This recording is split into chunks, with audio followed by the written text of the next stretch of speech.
to Marty Party. Next thing I want to move on to, let's get over into some culture here. Stranger Things. I'm wearing the sweatshirt. Been a fan for years. The show came out when I had first, so I a little bit of history on me. After leaving the military in 2013, moved to Colorado with my wife. That's where we had our first child. I started a business. That's where I recorded that aforementioned Shit Rangers Don't Say video. And, had some good memories there, but at the end of our time there, we moved out because we decided to buy a van and go do the van life thing. That was around the same time that I discovered that I loved storytelling and wanted to go into journalism and writing books and making movies more than I did running the business that I was running at that time. And so we decided to move into a van, go see the country while our daughter was really young, before she was school age, and just kind of have this amazing trip and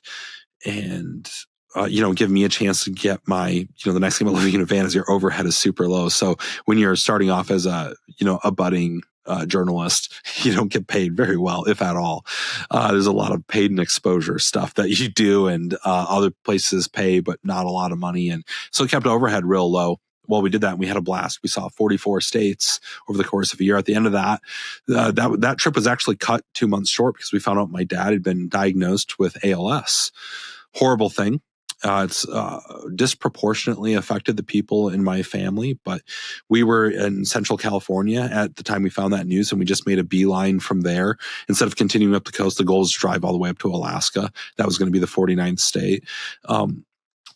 Made a beeline from Central California over to South Dakota, called a buddy up, and his younger brother, also a friend of mine now, Carter, had a house for rent in town for reasonable price. And so we just parked our van outside of that house, moved in, and, we didn't have we were living out of a van, so we didn't have any furniture. We didn't have anything like that.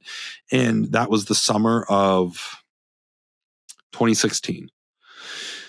And then it was that summer that we started watching Stranger Things. I think it came out that summer, I want to say. And I had heard about it from my friend Jared Taylor, who was, I don't know if I was talking to him or heard him talking about it, something, but he was raving about how good this new show was, Stranger Things on Netflix and all of that. And it's just like, oh, okay, I'm going to go check that out. And I just remember, we started watching that show from that little house in Huron for that year we moved back while my dad was sick. And we watched it off of my laptop. From me and my wife watching it on my laptop on a mattress that was just on the floor in a bedroom in this little 2-bedroom house. And, we didn't even have a bed. We just had a mattress on the floor and some, a whoopee and some blankets from the van. And we watched that show. That's how we didn't have a TV yet or anything. So we had to watch anything we wanted to on a laptop. And so that's how we watched season 1 of Stranger Things. And not only did I think it was a great show back then, was really entertained by it and thought it was just really unique. Now that I look back on it, and the series just came to an end today with this series finale that was released in theaters and on Netflix, I just look back to that time of my life and how far I've come, how different my life is, what I've done since then. I mean, I was just trying to make it as a journalist back then. I was dealing with my dad, with having recently received a death sentence. There is no cure for ALS, so we knew how that was going to end. It was just a matter of when, not if. And I don't know, you think back about all those years, and I remember different seasons while we were locked down in 2020 and nobody could go anywhere. And, we watched Tiger King and, a season of Stranger Things. And it's just, that show is really good, and it's so well done. It's kind of nostalgic. I was born in the mid 80s. So the show's kids are a little bit before my time, but all the references there are still very familiar to me as a kid that grew up in the 90s and into the early 2000s. Kids that are riding their bikes all over town and getting into trouble and things like that. Like, that was my childhood.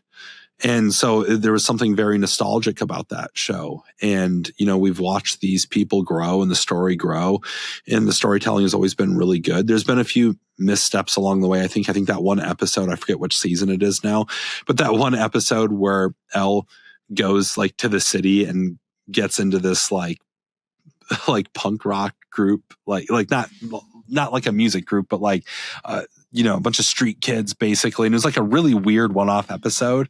It felt like a filler episode from the sitcom days, but this isn't a sitcom, nor is it like a 25 episode season. Like these are 6 to 8 episodes, I believe. And per season, like these are all like mini movies. Like that's just, there's no filler episodes when you're only doing 8 episodes a season.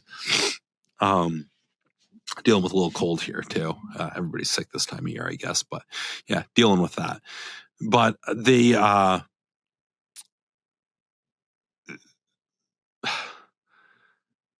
so there's been some missteps along the way, but for the most part, Stranger Things has really nailed it.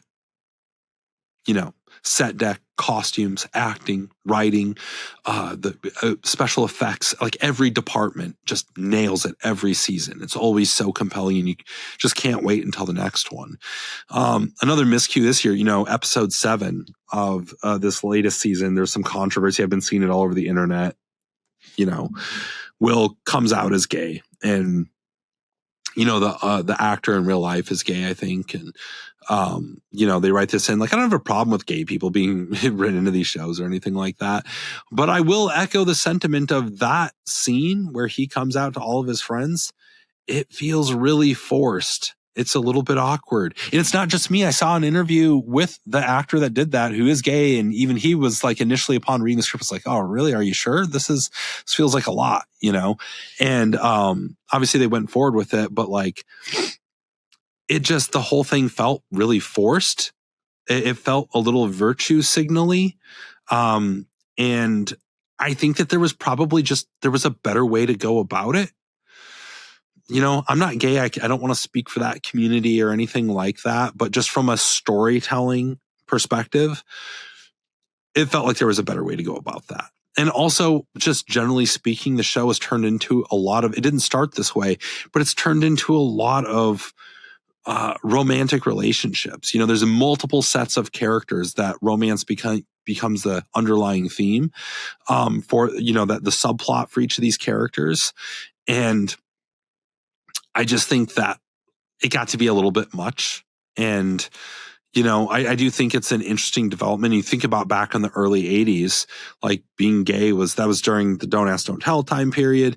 Being gay is not as accepted as it is today and everything. I think that's one of the other things that bothered me a little bit about that scene is, even though his group of friends, they're a bunch of like art kids, drama kids, school newspaper, they're all probably people that lean more progressive and everything like that, even in the 80s. But progressives in the 80s weren't exactly that accepting of the gay community, And so I think for a show that constantly nails it on period specific things, that felt a little bit weird, where this kid, while they're going through this existential crisis, fighting multi-dimensional beings and just, the craziness going on, that he's like, yeah, this is the time I want to come out.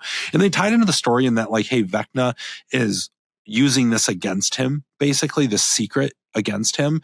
And so by telling everybody, it takes that potency away from Vecna's threats. So, I mean, that part is explained a little bit, I guess. But then the whole thing where just everybody's like, comes up and hugs, and each of them is, they go around the circle, and just the whole thing just felt like this isn't something that would happen in the 80s. I don't think. I think half those kids would be like, wait, what's a gay person? Half the kids in the 80s, I don't even think understood like what being gay was or what homosexuality was. It just wasn't a topic du jour like it has been for millennials and Gen Z and certainly Gen Alpha, later generations. This is, so I don't think it would have been that.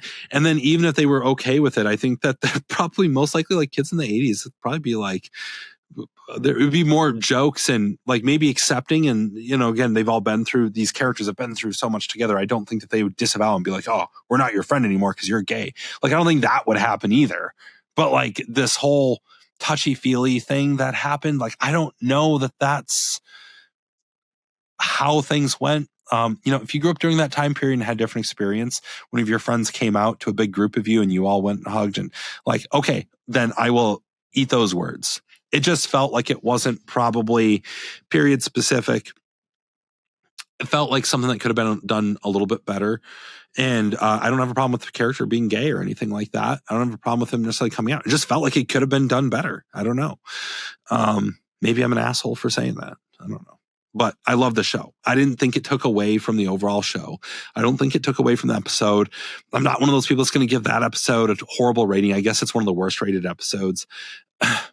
Like, I still don't think that episode was worse than the one where Elle goes into the city and meets up with all those like punk kids and everything. And they even tried to save that little storyline with the main character from that 8 being introduced in this season.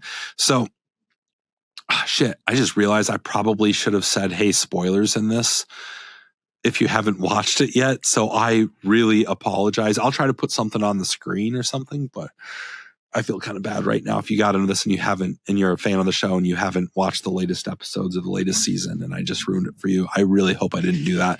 I'll try to put some sort of warning on this before I hit publish on this. But yeah, so, you know, it's all controversial and plenty of funny memes too.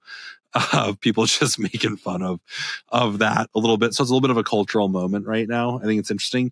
Overall, though, like I said, went to the theater with my wife today for the series finale. It's basically a movie. I thought for the most part it was really well done.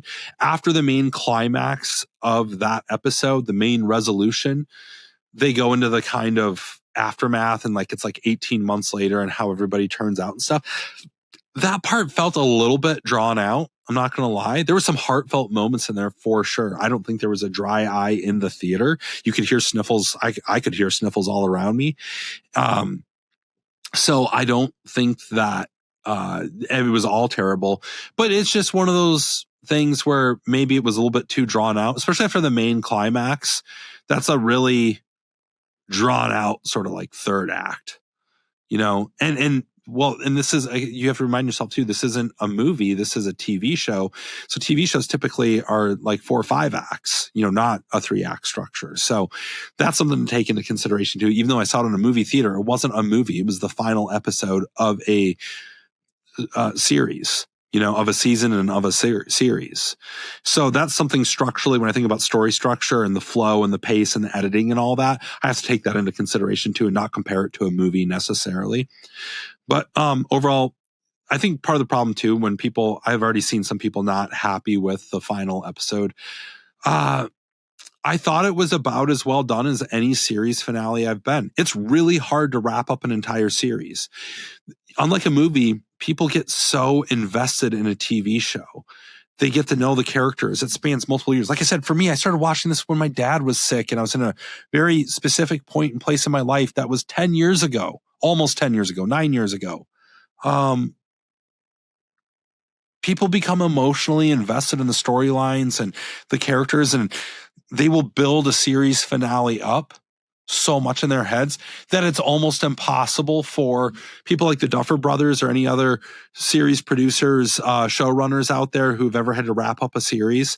It's impossible to live up to those expectations. I mean, we should have high expectations. I think they're totally warranted. It was a great show.